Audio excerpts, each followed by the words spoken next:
Assalamualaikum warahmatullahi wabarakatuh. Saya Risma Sarudin, Prodi Manajemen Pendidikan Islam, Pasca Sarjana Universitas Islam Negeri Palopo, semester 2. Di sini saya akan menjelaskan materi tentang kebijakan pendidikan anti korupsi dan anti radikalisme dalam Satuan Pendidikan Islam. Latar belakang fenomena korupsi dan anti radikalisme di Indonesia telah menjadi ancaman serius terhadap integritas bangsa dan keberlangsungan kehidupan bernegara. Korupsi yang merujuk pada penyalahgunaan kekuasaan untuk kepentingan pribadi atau kelompok telah merusak sistem pemerintahan, memperlemah supremasi hukum, dan menghambat pembangunan nasional. Radikalisme, terutama yang berakar dari pemahaman agama atau ideologi secara ekstrim, telah menciptakan disintegrasi sosial dan menjadi ancaman terhadap pluralisme serta nilai-nilai kebinekaan Indonesia. Satuan pendidikan sebagai institusi sosial memiliki peran yang sangat strategis dalam pencegahan kedua fenomena tersebut. Pendidikan tidak hanya bertugas mentransmisikan ilmu pengetahuan, tetapi juga membentuk karakter, sikap, dan nilai-nilai luhur. Rumusan masalah. Pertama, bagaimana kebijakan pendidikan anti korupsi dan anti radikalisme diimplementasikan dalam satuan pendidikan.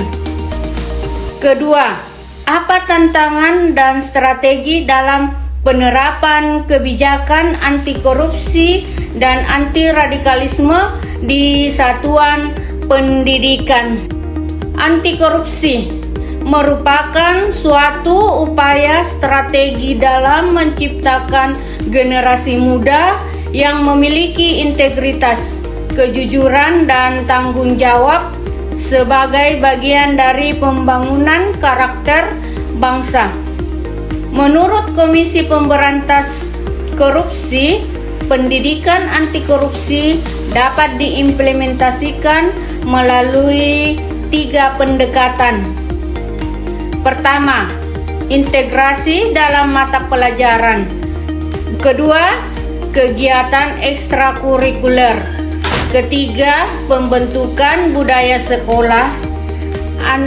Anti korupsi sejalan dengan tujuan pendidikan nasional di sini sebagai bagian yang diatur dalam Undang-Undang Nomor 20 Tahun 2003 tentang Sistem Pendidikan Nasional, yaitu mengembangkan potensi peserta didik agar menjadi manusia yang beriman, bertakwa, berakhlak mulia, serta menjadi warga negara yang demokratis dan bertanggung jawab. Nilai-nilai utama dalam pendidikan anti korupsi. Pertama, kejujuran, kemampuan menyampaikan kebenaran dan menolak kebohongan dalam situasi apapun. Kedua, tanggung jawab, kesiapan untuk memikul konsekuensi atas keputusan dan tindakan yang diambil. Ketiga, keadilan, kemampuan memperlakukan orang lain secara adil tanpa diskriminasi. 4, kerja keras, semangat untuk berusaha dengan sungguh-sungguh dan tidak mengandalkan jalan pintas atau manipulatif. Kelima, kesederhanaan dan keberanian moral, menolak gratifikasi dan berani melaporkan penyimpangan. Pendidikan anti korupsi tidak hanya mengedepankan aspek kognitif, tetapi juga afektif, dan psikomotorik peserta didik. Tujuannya di sini adalah untuk menciptakan perubahan sikap dan perilaku yang berkelanjutan dalam menolak segala bentuk korupsi, baik di tingkat individu maupun kolektif. Pendidikan anti radikalisme diarahkan untuk membentuk sikap toleran, cinta tanah air, serta berpikiran terbuka terhadap perbedaan suku, agama, budaya, dan pandangan. Dalam hal ini, Badan Nasional Penanggulangan Terorisme menekankan bahwa pencegahan radikalisme harus dilakukan secara sistematis. Pertama, wawasan kebangsaan dan nilai Pancasila. Kedua, moderasi beragama. Ketiga, penguatan literasi digital. Keempat, penguatan budaya sekolah toleran. Peran satuan pendidikan. Pertama, penguatan kurikulum berbasis karakter dan kewarganegaraan.